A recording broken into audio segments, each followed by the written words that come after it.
siniestros, bienvenidos un día más a mi canal.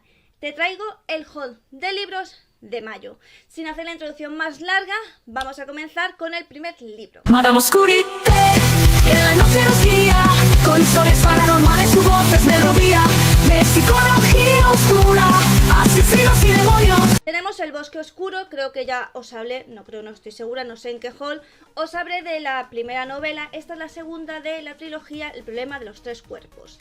Voy a intentar no haceros mucho spoiler. Básicamente aquí El Bosque Oscuro hace referencia a una teoría, una estrategia que se desarrolla gracias a esta teoría. Lo desarrollan los seres humanos en contraposición, ya sabéis, de los extraterrestres estos que conocen.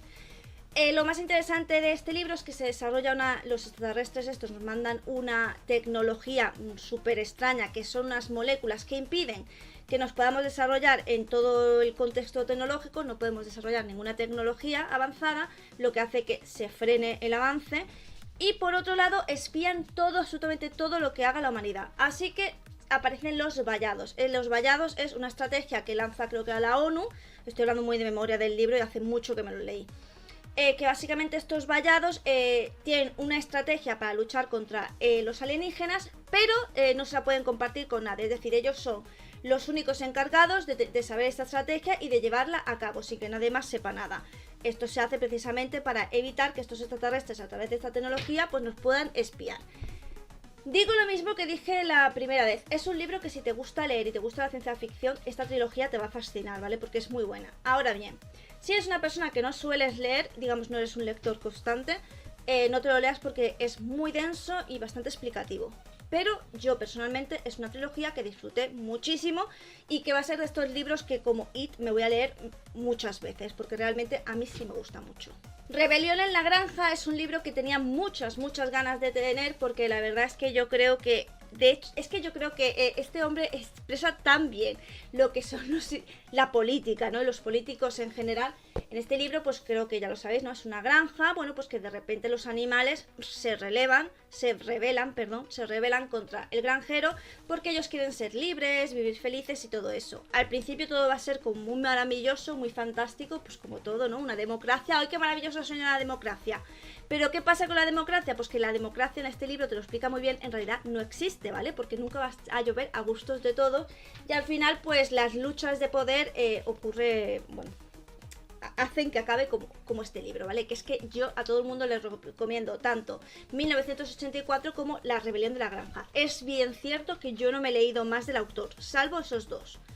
Me suena por ahí que me he leído otro, pero no estoy 100% segura. Es un libro muy ligero, es muy desesperanzador, pero es muy realista. Así que yo te lo recomiendo muchísimo. Y ya ves, es muy cortito, esto te lo lees en nada.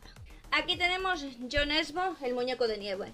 Yo creo que hubo muchísima gente que conoció a Jon Snow precisamente a través de este libro. Uy, se me cae a través de este libro. Básicamente aquí nos encontramos con que, bueno, en Noruega, que es donde se desarrolla siempre la acción de los libros de Harry Hole, que es el protagonista, el detective policía que siempre está detrás de esta saga de libros, pues aquí lo que ocurre es que, bueno, hay una serie de mujeres, normalmente madres o mujeres casadas, que desaparecen, y cuando desaparecen se encuentran pues que fuera hay un muñeco de nieve pues con una prenda de la víctima. En el primer caso creo que era una bufanda lo que se encuentran, ¿vale?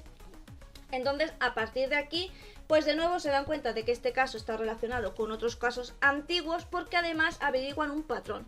El patrón es que todas las mujeres desaparecidas, acabadas con su vida, han sido infieles a su marido y suelen tener un niño pequeño. A partir de esta premisa pues se desarrolla la novela, y como siempre la novela va acompañada no solo de lo que es el caso en sí, sino del detective, que ya sabéis que bueno, en cada libro es como que hace un sube y baja, ¿no? Le ves caer en lo más profundo del abismo, luego resurgir, en fin, a lo largo del libro vamos viendo toda la vida privada de Harry Hole y cómo le va afectando cada uno de los casos. Si no estás seguro si leerte la saga de Harry Hole, que ya te digo, te los puedes leer independientemente, aunque es cierto que lo que es la estructura del personaje principal, pues no vas a saber qué es lo que le pasa y por qué le pasa si no es que te des todos los libros. Pero bueno, una forma de saber si más o menos te puede gustar, pues la película, como te digo, se llama exactamente igual. La película para mí es un poco...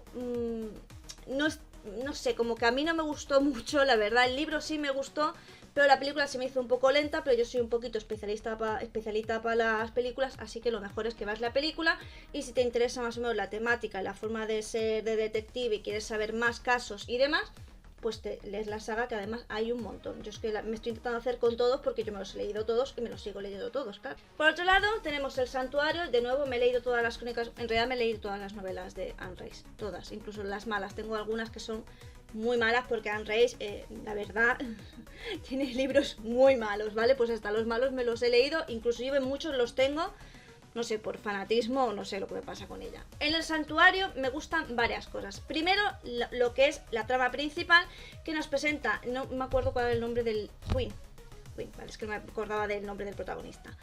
Quinn es un joven con mucho dinero que, bueno, busca la ayuda del Lestat porque a partir de convertirse en vampiro, pues digamos que ha tenido problemas con una especie de amigo imaginario, sombra, doppelganger, que la acompaña desde su infancia y que a partir de que Quinn se convierte en vampiro, pues empieza a tener problemas con esta sombra doppelganger que, bueno, se está saliendo un poquito de control. Eso es lo primero, me gusta mucho la premisa del libro porque a mí el tema de los doppelgangers personalmente es algo que me atrae. Me atraía muchísimo la serie Curo, aunque al final ha acabado cancelada sin ningún tipo de explicación, ni siquiera parecía estar cancelada. En otros libros como La Roca del Diablo, que de hecho tengo el libro también ahí, e inclusive hice un vídeo en el canal porque me interesa, me gusta, ¿vale? Es una temática que me gusta bastante. Por ejemplo, el tema de los golem, pues también me interesa. Lo segundo que me apasiona es que aparece por fin Mona. Y tú dirás, ¿quién es Mona? Pues Mona es la de la trilogía... Bueno, ¿son 3 libros? Sí, son 3 libros, la saga de las brujas. Aquí aparece las brujas. Y es que tenéis que saber que a partir de cierto momento, Crónicas Vampíricas y las brujas de McFly se van a fusionar ambos mundos, que es lo que me gusta, ¿vale? En algunas partes las brujas son como un poco enemigas y en otros libros pues son aliadas. Entonces me gusta bastante pues que en este libro por fin llega una de las primeras fusiones. Y Mona, que es un personaje que a mí personalmente me encanta.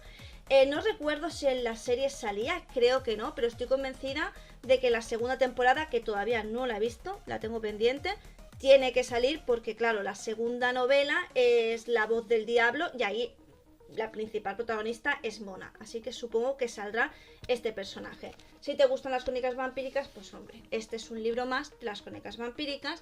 Y si no te has leído Las Brujas de Malfoy, te recomiendo muchísimo la trilogía y te recomiendo la serie, básicamente porque sale una actriz que mi marido y yo amamos con locura y que es guapísima. Así que nada, simplemente me estoy haciendo con todos los de las crónicas vampíricas y en algún momento pues seguramente sí me los vuelva a leer absolutamente todo. Aquí tenemos La Obsesión de Julia de Peter Straub. Creo que lo dije que me quiero hacer con bastantes libros de este autor. Tiene un terror gótico normalmente, pero bueno, es un gran maestro del terror. Seguramente lo conoceréis por haber colaborado con Stephen King, aunque él por sí mismo es un gran autor de terror. En La Obsesión de Julia pues nos encontramos con Julia, que después de 11 años de matrimonio pues decide separarse porque tiene la sospecha de que su marido fue quien mató a su hija. Se traslada a una casa y en esta casa empieza a ver como apariciones, ruidos, sucesos extraños y además cuando oye como susurrar, hablar al espíritu de esta casa, le parece que es su hija pequeña que intenta comunicarse con ella. Entonces claro, se obsesiona. Pero la cuestión es que va a llamar a una parapsicóloga que le va a decir, bueno, pues que no es su hija, es otra niña, ¿vale? Es otra niña que murió a manos de... Ya, eso no os digo nada más, no os quiero hacer spoiler. Es muy buena novela, es muy ligera, si te gusta Stephen King te va a gustar él, porque es que además él tiene una forma de escribir quizás más seria, no tan sarcástica como Stephen King y ya sarcástica por 2 como Joe Hill, pero sí que es verdad que es muy buen autor y a mí me encantan sus libros. De hecho, como os digo, estoy intentando hacerme con los máximos posibles porque la verdad es que encontrarlos es casi como intentar buscar una aguja en el desierto, ¿sabes? Es muy complicado. Así que de nuevo este libro es buenísimo. Recordad que muchos de estos libros los tenéis en el servidor de Discord los que sois miembros, así que si eres miembro del canal, te metes en el Discord, me lo dices y te meto en la sala para que puedas disfrutar pues de este contenido, que hay bastante contenido. Esto es todo por el vídeo de hoy, espero que te haya gustado, lo hayas disfrutado y recuerda que me ayudas efectivamente mucho si te haces miembro del canal, disfrutas de muchísimo contenido exclusivo, como ves, no solo libros, también me puedes dar un super gracias, que es un corazón con el símbolo del dólar y yo te puedo seguir trayendo pues todo tipo de novedades y libros que te recomiendo. Y por otro lado, si eres pobre como yo, no te preocupes, me gustas, comparte y te suscribes. Coméntame, que los comentarios me dan la vida, y aparte de darme la vida, es una forma de que tú me pidas aquello que quieres. Quiero un vídeo sobre esto, quiero un vídeo sobre lo otro, y yo te lo hago más pronto que tarde. Aquí nos vemos todos los días, ya sea en vídeo, directo o short. Si tú no me ves antes, real, es porque tú no quieres. Y sin nada más que decir, solo me toca decirte adiós. Madame Oscurite, que la noche nos guía, con historias paranormales, su voz es melodía de psicología oscura, asesinos y demonios. Seguimos tus pasos entre libros y sinfonías.